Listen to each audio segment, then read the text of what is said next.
Okay, welcome back to another episode of Cooking with Mr. Dan. Today, I've had a request a couple different occasions, but at any rate, today I'm making what me and Penny like to have a lot of times, and this is slow cooker beef.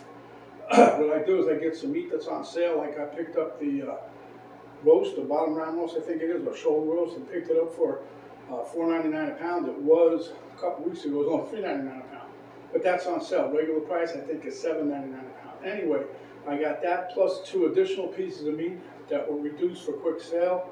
That's all good because we're going to put it all in the slow cooker. But it's a 2-part process, so I'll show you what I do and then how we do it, and then we'll be back to give you a taste test. So without further ado, let's get to it. Because it really isn't that bad of a dish, but it's very good, very tasty. Okay, so first I have my skillet heating up. Before I show you that, let me show you. I got the slow cooker right here. I haven't plugged it in yet, but we will. Anyway, back to this. It's a cast iron skillet I'm going to brown up the edges and the meat a little bit because it gives a little more flavor. Here's the roast I got. If you guys can see that. See? There you go. So anyway, it's a boneless shoulder roast. That's going to go. And then here we got this is a round steak, reduced for quick sale. And this is a boneless chuck steak. And it was also reduced for quick sale. So we got these meats to go, and let's get to it. Okay, so I'm cooking with beef, or in this case I'm cooking with some grease. This is some tallow. This is beef tallow, by the way. Should have took it out a little sooner. But anyway, so I don't put too much in the pan. I'm just doing this to help the meat from not sticking. Now you hear the sizzling sound. I've got this thing going right now on it's about 210 degrees. I might bump it up, I don't know yet. Trying to get a nice little chunk in there. There you go. This is just so that the meat doesn't get stuck on the bottom, because it will if you don't do it right there. Okay, now remember, this is beef tallow that I had I took fat trimmings that I cut off the meat, excess fat, and I make my own tallow, and that's what you got in there.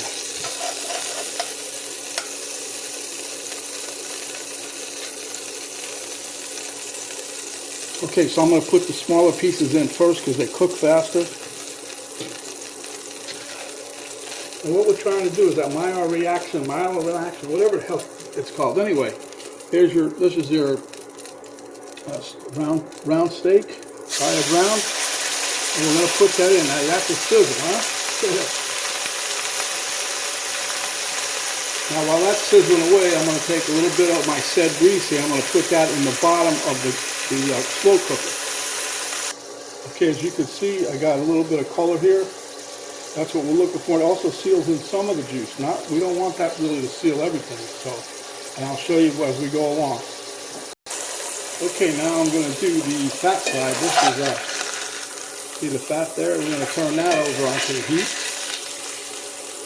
Got to hold that in place and let that brown up. So we will return. Okay, so as you can see, we're browning this up pretty nice. This gives it a nice flavor, a different flavor than if you just threw it in there naked and afraid. Okay, so we got pretty nice color on this one. So what I'm going to do now is just take this off the heat and throw it in the pot. And I'm going to start browning the other two, so we will be back once those get browned up, and I'll show you what else we do, okay? Piece number 2, ready to go. Okay, as you can see, I had to cut the shoulder roast basically in half. I got the whole thing in there, but then trying to flip it, so I took it back out. Then I sliced it in half because it makes it easier to hold up on its side like this and get the nice little crispiness or a little cooking on the fat side. As you can see, that looks good. We're not trying to kill it, so I'm going to let it cook on this side, and then we'll be done with this piece. Okay, so all of our meat, I browned it a little bit, seared it, we'll call it whatever. As you can see, there's a little red in there, should be, because we're not cooking it all the way through. I didn't put no liquid in here, so what we're going to do is we're going to cook this for like two hours plus, and then I'll be back and I'll show you what we got, and hopefully you guys will delve right into it like we do. Okay guys, this is a couple hours in, like I said. I was gonna let this cook, but I just want you to notice the amount of juice. No other juice that I add to this. It's all from the meat. So we're gonna cook this probably another couple hours yet, and let it till it gets nice and be able to fork tender and shred it up. But as you can see, it's still a little bit tough yet. I'll be going through here probably in another hour, and I'll cut this up and put it back in, and let's see what we got. Okay, guys, it's almost give or take 3+ hours of cooking. This is all the liquid that just came from the meat. This is a combination of fat and juice. Okay, I've already put some. You can see the fat bits I put back in there. And here I've got some more where I trimmed off the meat and I cut them up really fine. As you can see, not all that fine, but just so in case you don't want a big glob of fat at one time. Boom. We'll stir that around. By the time that cooks through, you're not even going to know what's in there, but it does add a lot of flavor. And I did get roughly a little over 2 pounds of meat out of here. Here's bowl number 1. Only thing I'll say with this batch, Penny will say, that you didn't cut it small enough. Well, open your mouth. Okay. And then this one here is the rest. Now, I didn't put nothing in here, so I'm going to add a little salt and make this a complete package. Alright, so you see, you stir this around, and the longer you let it cook, the more tender it's going to get. It's going to, like, literally, it's not on the bone, but if it was, it'd fall off. This is going to get nice and tender. It is a little tender now, but as you can see, I can pull it apart. See?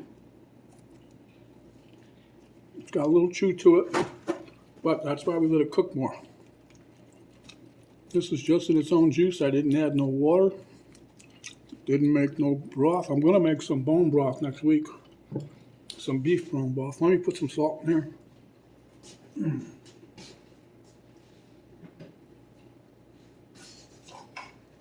I'm using that Redmond salt again. Salt is actually good, people, so don't go crazy saying, Mr. Dan, that's a lot of salt. Oh, it's not really a lot. Especially for that quantity of meat. You want to have a little taste, a little salt. Anyway, let me stir this around. Put the lid back on it. And then we'll see you guys when it's time for us to plate them up. Okay, guys, so this has been anywhere from 4.5 to almost 5 hours. I'm a slow cooker, and I gotta tell you, I know it's nice and tender. This meat is like, with a bone, it'd be fall off the bone. So let me just give us a little, we're getting ready to eat, so.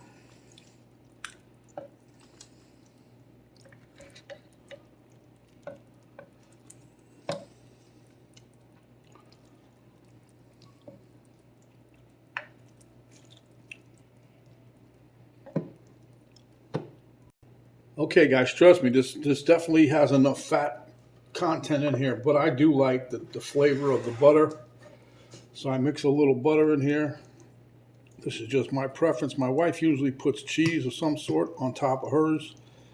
But this is really, this is it. This is another way to enjoy a delicious carnivore dish. Let me take a bite here. Whoa. Huh.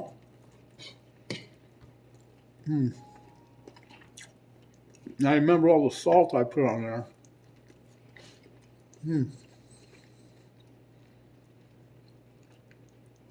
I can taste the salt in the background, but I think I want a little bit more, so I'll be adding some. But this is a nice recipe for people on carnivore. The meat relatively is cheaper than buying ribeyes and New York strips and stuff like that. And you put it in the crock pot and forget it. Come back, hack it up a little bit, put it back in. This is so tender, so tasty. You're going to love it. So, if you liked the video, give us a thumbs up, share with your friends, subscribe if you haven't yet. And this here, you can do anything with this dish you like. You can put more juice in there if you want.